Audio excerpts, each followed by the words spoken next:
لقد خلقنا الانسان فی کبد، بے شک ہم نے انسان کو بڑی مشقت میں پیدا کیا ہے۔ سورہ انشقاق کے اندر بھی اس طرح کی آیات آئی تھی، میں نے ڈیٹیل گفتگو کی تھی کہ ہر شخص مشقت میں پیدا کیا گیا ہے، پیدائش سے لے کے مرتے دم تک انسان مشقت میں، خصوصاً جب وہ جوانی کی عمر میں قدم رکھتا ہے تو مشقت میں اضافہ ہو جاتا ہے، اور وقت کے ساتھ ساتھ انسان پہ برا وقت ہی آتا ہے، اچھا وقت نہیں آتا۔ انسان کی مصروفیات بڑھ جاتی ہیں، انسان کی تگ و دو بڑھ جاتی ہے، اولاد کی تربیت کا معاملہ، ان کے رزق کا بندوبست کرنا، ظاہر اللہ نے اسباب کے ساتھ چیزوں کو جوڑا ہوا ہے، تو پوری زندگی انسان مشقت کاٹتا رہتا ہے۔ لیکن کامیاب ہیں وہ لوگ جن کی یہ مشقت اللہ کے لیے ہوتی ہے، چاہے وہ اپنے بیوی بچوں کے لیے بھی کر رہے ہیں، لیکن خدا ٹاپ پرائرٹی رہے، اللہ کو ترجیح اول مانے۔ جیسے ہی اللہ کے حوالے سے ترجیح ہٹ گئی تو آپ کی بڑی سی بڑی نیکی بھی زیرو سے ملٹیپلائی ہو جائے گی۔ ایک شخص رزق حلال کما رہا ہے، اس کے لیے نیکی ہے، لیکن اگر اس کی وجہ سے وہ نمازیں چھوڑ رہا ہے، روزے چھوڑ رہا ہے، اللہ کے احکامات کو پامال کر رہا ہے، تو یہ اس کی نیکی پھر کس کام کی ہے؟ وہ تو پھر کئی اور لوگ بھی کر رہے ہیں۔ کیا دنیا میں لاکھوں غیر مسلم ایسے نہیں ہیں جو حلال کما رہے ہیں؟ بڑے بڑے اپ رائٹ قسم کے لوگ ہیں، اس طرح کے آپ کو مسلمانوں میں دکھانے مشکل ہو جاتے ہیں، لیکن جب تک خدا کے ساتھ کمٹمنٹ نہیں ہوگی آپ کی نیکیوں کا آپ کو فائدہ نہیں ہوگا۔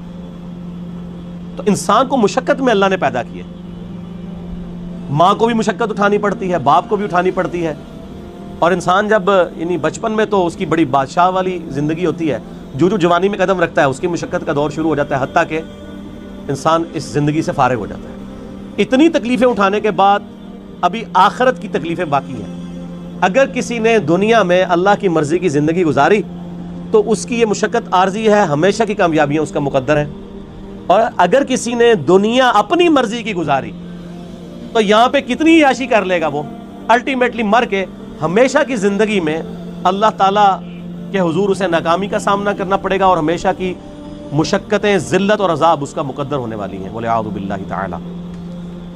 تو انسان کی کوشش ہوتی ہے، اب وہ کوشش اگر پازیٹیو ہے رزلٹ پازیٹیو نکلے گا، نیگیٹو ہے تو نیگیٹو نکلے گا۔ اسی کا ذکر اب آگے آ رہا ہے، أَيَحْسَبُ أَن لَّن يَقْدِرَ عَلَيْهِ أَحَدٌ، کیا انسان یہ گمان کرتا ہے کہ اس پر کسی کا بس نہیں چلے گا؟ یعنی وہ اگر دنیا اپنی مرضی کی گزار ہے تو یہ سمجھ رہا ہے آخرت بھی اپنی مرضی کی گزارے گا؟ نہ، ایسا نہیں ہوگا۔ يَقُولُ أَهْلَكْتُ مَالًا لُبَدًا، بڑے فخر سے کہتا ہے کہ میں نے تو بڑا مال خرچ کیا ہے۔ اسپیسیفکلی تو اشارہ ہے مشرکین عرب کے ان امیر لوگوں کی طرف جن کا ذکر قرآن پاک میں کئی جگہ ہے، کہ وہ بڑا فخر کرتے تھے کہ ہم حرم مکہ کی جو خدمت ہے وہ ہمارے ذمہ ہے، ہم یہاں پہ حاجیوں کے اوپر جو ہے وہ خرچہ بھی کرتے ہیں، اللہ کی راہ میں لوٹاتے ہیں۔ اللہ فرماتا ہے ان اعمال کا فائدہ نہیں ہے جب تک تم اللہ کی توحید اور اس کے نبی علیہ السلام کی رسالت پر ایمان نہیں لاؤ گے، شرک سے کنارہ کشی اختیار نہیں کرو گے، تو یہ حاجیوں کے اوپر کھانا پینے کے اوپر پیسے صرف کرنا، یہ مال جو تم لگا رہے ہو اور بڑی اکڑ رہے ہو کہ اللہ کے حضور اس کا کوئی اجر ملے گا، کوئی اجر نہیں ہے اس کا۔ أَيَحْسَبُ أَن لَّمْ يَرَهُ أَحَدٌ، کیا وہ خیال کرتا ہے کہ اسے کسی نے نہیں دیکھا؟ اس کو نہیں پتا یہ تم لوگ کس لیے کر رہے ہو، وہ کرتے تھے صرف اپنی عمارت کو جتانے کے لیے، ریاکاری کے لیے، لوگوں پہ اپنی جو دولت ہے اس کا روب ڈالنے کے لیے۔ جس طرح آج کل بھی آپ دیکھتے ہیں لوگ مساجد کے اندر وضو خانے بنواتے ہیں، ٹوائلٹس بنواتے ہیں، قالین ڈلوا لیتے ہیں، تو باقاعدہ وہ کئی جگہ پہ تو دیکھا گیا نیم پلیٹ لکھوا دیتے ہیں کہ وضو خانہ فلاں کے لیے ہوا ہے، فلاں کے سالے ثواب کے لیے۔ بھئی اگر سالے ثواب کے لیے بھی ہے تو اللہ کو تو پتہ ہے نا، آپ کے لکھنے کا تو اللہ محتاج نہیں ہے، نیکیوں کو تو چھپانا چاہیے، یہ خطرہ ہے کہ آپ کی نیکیاں برباد ہو جائیں۔ اور کئی لوگ تو جو ہے وہ حرام کے مال سے جو ہے اس طرح کے معاملات چل رہے ہوتے ہیں ان کے، اور وہ یہ سمجھتے ہیں کہ ہم اللہ کی راہ میں تھوڑا سا پیسہ خیرات کر کے اپنے باقی کے مال کو حلال کر لیں گے، ایسا نہیں ہوگا۔ اللہ تعالیٰ بہت غیرت مند ہے۔ صحیح مسلم میں حدیث ہے قیامت والے دن ایک سخی کو، ایک شہید کو اور ایک قاری کو بلایا جائے گا۔ اللہ تعالیٰ شہید سے پوچھے گا تجھے میں نے اتنی صحت دی، گیون سرکمسٹانسز تیرے لیے فیوریبل کیے، تو نے اس کے بدلے میں میرے لیے کیا کیا؟ وہ کہے گا یا اللہ میں نے جان دے دی، اور کیا کرتا؟ سب سے بڑی قربانی یہی ہو سکتی۔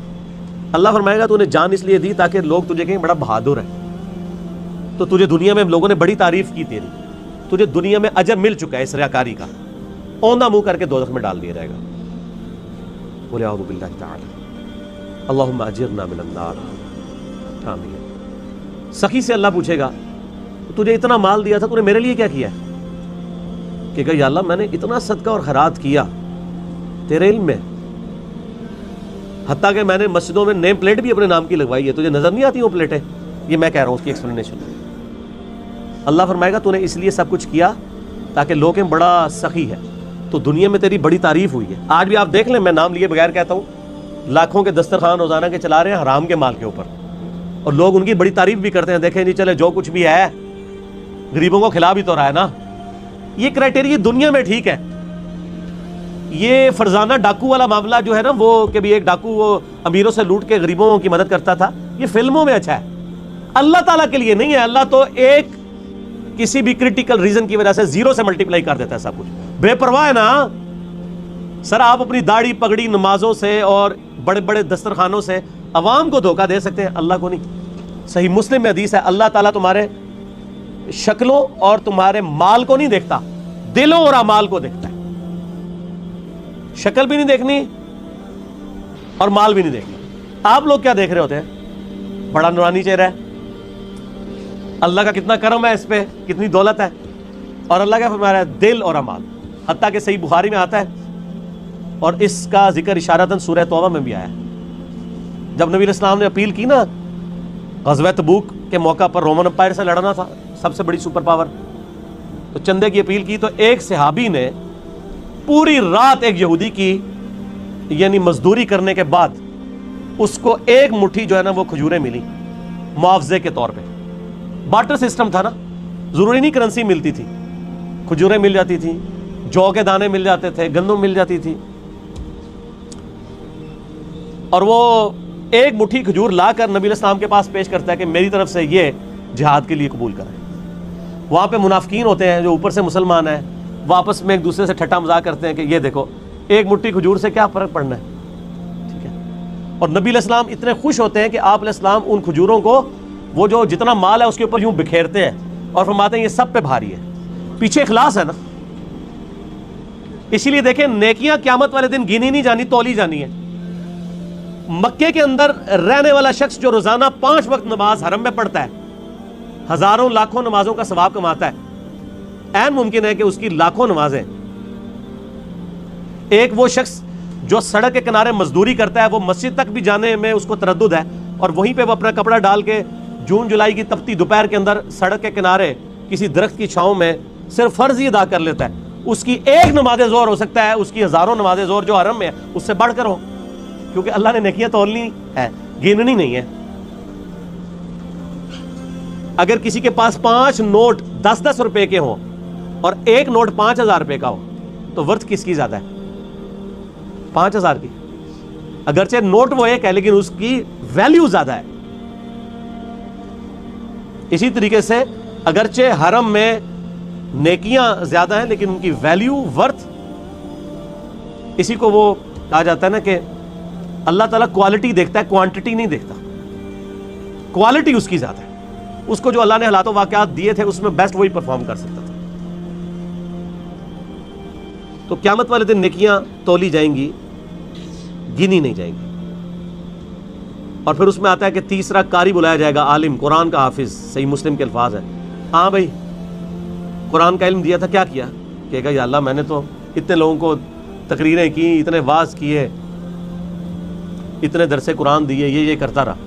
اللہ نے فرمایا وہ اس لیے کرتا رہا کہ لوگ تیری بڑی تعریف کریں کہ تو بڑا علامہ ہے۔ تو دنیا میں تیری تعریف ہوئی ہے، اتنے بڑے بڑے اشتہار تیرے نام کے نہیں چھپتے تھے جس کے آگے پیچھے اتنی لمبی لمبی دمیں لگی ہوئی ہوتی تھی، تو تجھے دنیا میں اجر مل چکا ہے، اس کو بھی اوندھا منہ کر کے دوزخ۔ تو ریاکاری کے ساتھ اعمال ایکسیپٹیبل نہیں ہے۔ اَيَحْسَبُ أَن لَّمْ يَرَهُ أَحَدٌ، کیا اس نے یہ خیال کیا کہ اسے کوئی دیکھ نہیں رہا؟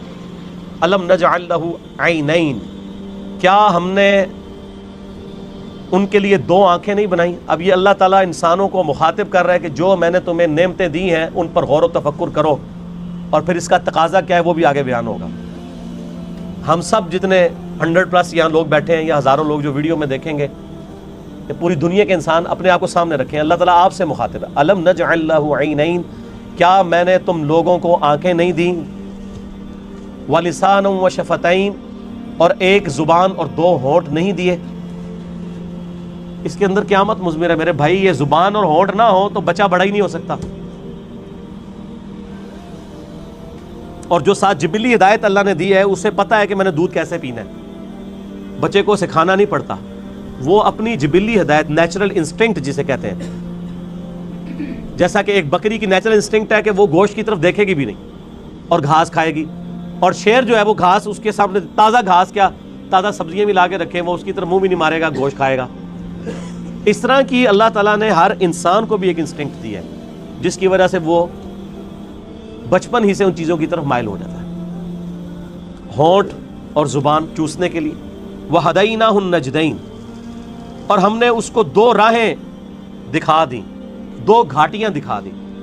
ایک معنی اس کا یہ بھی کیا گیا ان دو گھاٹیوں سے مراد اس بچے کے لیے جو ماں کے دودھ پینے کی جگہ ہے وہ مراد لی گئی ہے, کیونکہ ہونٹوں کا ساتھ ذکر ہے اور زبان کا ذکر ہے, اور اس کے بعد اس کو جبلی ہدایت بھی دی ہے یہاں سے تجھے دودھ ملے گا. اور ایک اس کا معنی یہ کیا گیا کہ ان گھاٹیوں سے مراد یہ ہے کہ اسے بتا دیا گیا ہے کہ یہ حق کا راستہ ہے, اس کا انجام جنت ہے, اور یہ برائی کا راستہ ہے, اس کا انجام جہنم ہے. انا ہدیناہ السبیل اما شاکرا و اما کفورا, ہم نے ہدایت کا راستہ دکھا دیا ہے, چاہے شکر گزاری کی روش اختیار کرو خواہ نہ شکری کی.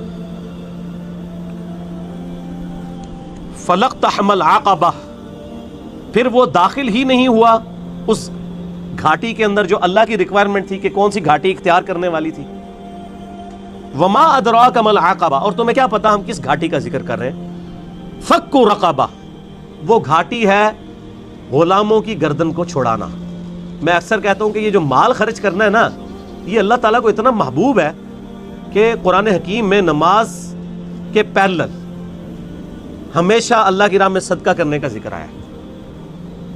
اور یہاں پہ تو دیکھیں اس سے ہٹ کے نماز کا کہیں ذکر ہی نہیں, اللہ کی راہ میں خرچ کرنا, غلاموں کو آزاد کروانا. غلامی کا دور تھا, آج اس کی ماڈرن فارم یہ ہے کہ کوئی مقروض ہے اور آپ کو اللہ نے رقم دی ہے تو آپ اس مقروض کو اس قرضے سے نجات دلا سکتے ہیں. او اطعام فی یوم ذی مسغبہ, یا بھوک والے دن قحط کے عالم میں کسی بھوکے کو کھانا کھلانا. یہ ہے وہ گھاٹی جو تمہیں عبور کرنی ہے, یعنی جیب ڈھیلی کرنی ہے اللہ کے لیے. اللہ کے لیے جیب وہی ڈھیلی کرے گا جس کی یہ عقیدت ہوگی اللہ کے ساتھ, اور یہ عقیدہ وابستہ ہوگا کہ میں جو مال اللہ کی راہ میں خرچ کر رہا ہوں الٹیمیٹلی اس کا بدلہ مجھے اللہ تعالیٰ نے آن دا ڈے آف ججمنٹ قیامت کے دن دینا ہے. دنیا میں تو اگر آپ سے گورنمنٹ کہے کہ آج 10 روپے خرچ کرو, ہفتے بعد 1 لاکھ روپے لے لینا, تو سب لوگ کہیں گے جی ہمارے پاس تو کافی پڑے ہوئے ہیں گھر, یہ بھی لے لیں. اور لاکھ کے ساتھ ڈبل شاہ کے کئی واقعات آپ کے ملک میں نہیں آتے. اور اللہ کیا فرما رہا ہے سورہ البقرہ میں, 700 گنا تک کر کے لوٹاؤں گا, 700 گنا. اور یہ فرمایا جس کے لیے چاہوں گا اس سے بھی زیادہ اس کے لیے لوٹا دوں گا. اتنا بڑا پروفٹ تو کوئی بھی نہیں دیتا. اور اس دن جس دن کی کرنسی صرف نیکی ہے قیامت کے دن, قرآن حکیم میں کئی جگہ آیا نا, اگر کسی شخص کو یہ اختیار دیا جائے کہ اس زمین اور اس کے مثل اور سونا, پوری زمین جتنا سونا بھی خیرات کر دیا جائے, تو کہے گا یا اللہ میں خیرات کرتا ہوں مجھے دوزخ سے رہائی مل جائے. تو یہاں تو اللہ تعالیٰ آپ سے اتنا بڑا سونا ڈیمانڈ نہیں کر رہا. گیون سرکمسٹانسز میں جو جتنا افورڈ کر سکتا ہے اللہ کی راہ میں خرچ کرے. بھوکے کو کھانا کھلانا, اور یہ کھانے کھلانا چاہیے. آج کل یہ جو بھوکے جعلی قسم کے پھر رہے ہیں نا زیادہ تر, ان کو بھی جو ہے نا ایڈریس کرنے کا بڑا آسان طریقہ ہے. جو کہتا ہے نا جی میں نے روٹی کھانی ہے, مجھے 10 روپے دیں, اس کو کہ چلو روٹی کھلا دیتے ہیں, آؤ ہوٹل پہ بیٹھو کھاؤ روٹی, پیمنٹ کر دوں گا. وہ بیسیکلی پیسہ مانگنے کے لیے انہوں نے ایک جو ہے ذریعہ اڈاپٹ کیا ہوا ہوتا ہے.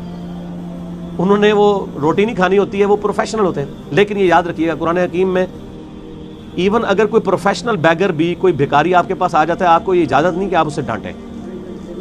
آپ ڈانٹیں گے نہیں اسے, بلکہ آپ اس کو جو ہے وہ پیار محبت کے ساتھ جو ہے وہ اس کے راستے کے اوپر چلا دیں گے. اسے کہیں گے بھائی اللہ تعالیٰ آپ کی مدد فرمائے. ڈانٹنے کی اسلام میں اجازت نہیں ہے. اگر آپ پیسے نہیں دے سکتے تو یہ حق آپ کو کس نے دیا کہ آپ کسی کو ڈانٹیں؟ آپ نے کیا اس شخص کو خریدا ہوا ہے کہ آپ اسے ڈانٹیں گے؟ کوئی آتا ہے آپ اس کو دعا ہی دے دیں کہ اللہ تعالیٰ آپ کی اس پریشانی کو دور فرمائے. اور اگر کوئی روٹی کا طلبگار ہے اور آپ کھلا سکتے ہیں تو ہوٹل پہ اس کو لے جائیں. کھلا دیں. اور آپ دیکھیں گے اکثر لوگ ہی فارغ ہو جاتے ہیں. کئی لوگ مسجدوں میں کھڑے ہوتے ہیں, او جی جیب کٹ گئی ہے, فلاں شہر جانا ہے, کرایہ چاہیے. آپ ان کو اگر کہیں کہ ہاں آپ کو بس میں بٹھا دیں تو 100 میں سے شاید 2 یا 3 بندے تیار ہوں گے. تو مقصد تو ان کا جانا تھا. میں تو یہی کرتا ہوں, اگر کسی کو اس طریقے سے معاملہ ہو تو میں تو پھر اس کو بس میں بٹھا کے آتا ہوں, کنڈکٹر کو کرایہ اس کے ہاتھ میں, اور ساتھ کیا کہتا ہوں کہ اگر یہ اترے تو کرایہ تیرا, چلو اس غریب کے کام آ جائے نا, اس کو نہیں دینا جس نے 2 نمبری کی ہے, جھوٹ بولا ہے. اگر ایسا کوئی کرے تو یتیمن ذا مقربہ, یا یتیم جو کہ رشتہ دار بھی ہو اسے کھانا کھلایا جائے. او مسکینن ذا متربہ, یا مسکین جو ہے جو خاک نشین ہے, مٹی پہ بیٹھنے والے, جن کے پاس جگہ بھی نہیں ہے, ان کو کھانا کھلانا, یہ اللہ تعالیٰ کے حضور نیکیوں میں سے ایک نیکی ہے. ثم کان من الذین آمنوا وتواصوا بالصبر وتواصوا بالمرحمہ, پھر اس کے بعد ایمان والوں سے جو ایک دوسرے کو نصیحت کرتے ہیں صبر کی, اور ایک دوسرے کو رحمت کی نصیحت کرتے رہتے ہیں. دیکھیں, اللہ کی راہ میں صدقہ اور خیرات کرنے کے بعد اللہ تعالیٰ نے ایمان لانے کا ذکر کیا ہے, اور اللہ کی راہ میں جو صبر و استقامت ہے اس کا ذکر کیا ہے, صرف امپورٹنس بتانے کے لیے کہ اللہ کی راہ میں جیب ڈھیلی کرنے کی کتنی امپورٹنس ہے. ایمان لانے والے, صبر اختیار کرنے والے, اور صبر کی تلقین کرنے والے, یہ تو خیر ڈیٹیل آگے سورۃ العصر میں آئے گی نا. جو 4 کامیابی کے لیے شرائط ہے, ان میں آخری 2 شرائط یہی ہیں کہ آپ نے حق بات کی تلقین کرنی ہے اور صبر کی تلقین کرنی ہے. اولئک اصحاب المیمنہ, یہی وہ لوگ ہیں جو قیامت والے دن دائیں ہاتھ والے ہوں گے, یعنی ان کا نامہ اعمال ان کے دائیں ہاتھ میں دیا جائے گا. والذین کفروا, وہ جو انکار کرنے والے ہیں, ناشکری کرنے والے ہیں, بآیاتنا, ہماری آیات کی, ہم اصحاب المشأمہ, وہ لوگ ہوں گے بائیں ہاتھ والے, علیہم نار مؤصدہ, ان پر قیامت کے دن آگ چھا رہی ہوگی. والعیاذ باللہ تعالی, اللہم اجرنا من النار, آمین. یہ قرآن کا اسلوب ہے کہ جب بھی اہل ایمان کا ذکر ہوتا ہے نا, تو ساتھ ہی ساتھ فاسقین کا اور اہل جہنم کا بھی ذکر ہوتا ہے. اہل جنت کا ذکر ہوتا ہے تو اہل جہنم کا بھی ذکر ساتھ میں ہوتا ہے, کیونکہ دونوں چیزیں پیرلل میں ہیں.